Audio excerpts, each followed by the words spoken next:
Hello, I'm Roly. I'm one of the custodians of this beautiful woodland here in the heart of Derbyshire. Today is video blog number 55.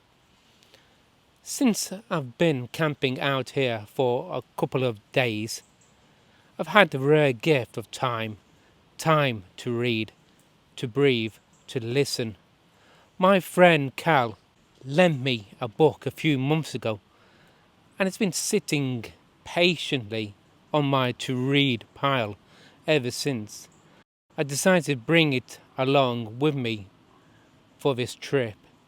Yesterday I made a risotto with wild mushrooms, the kind that seem to appear like little miracles after autumn rain. So perhaps I'm already taking the first good steps towards eating more outdoors. When I first picked up Wild Pork and Watercress by Barry Crump, I expected an adventure story. What I didn't expect was that it would change the way I think about something as simple as a meal. Crumb's world is stripped back to its raw bones, the bush, the fire, the sound of rain in the trees. Ricky and Heck eat what the land offers. Wild pork cooked over open fire, water boiled from a stream, silence shared as deeply as food. Reading those passages, I realized how far my own meals had drifted from that elementary connection.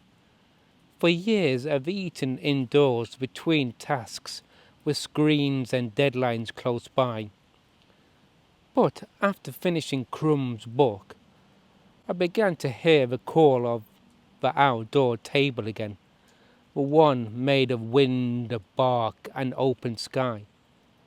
So I took a flask and some bread into the woodland, found a mossy stump and sat down.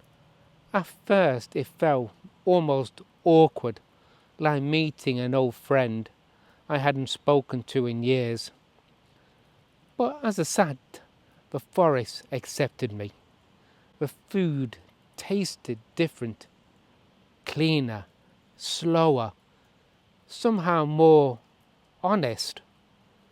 Crumb's storytelling reminded me that eating outdoors isn't just about changing the setting. It's about returning to something sacred and ancestral. Each bite, each breath becomes part of a rhythm older than words. Ricky and Heck didn't have fine cutlery or matching plates.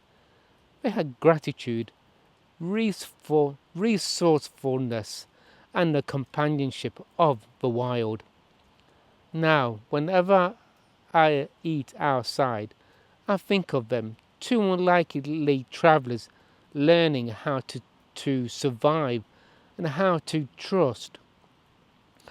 I see the same lessons all around me here: patience, simplicity, and the quiet joy of being alive.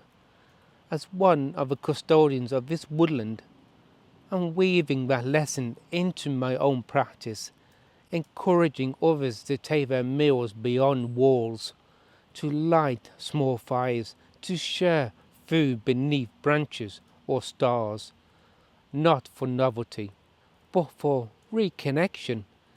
It's a kind of prayer, really, a way of saying I belong here too. So since I have nothing else to say, I have a chili to make for tonight's gathering.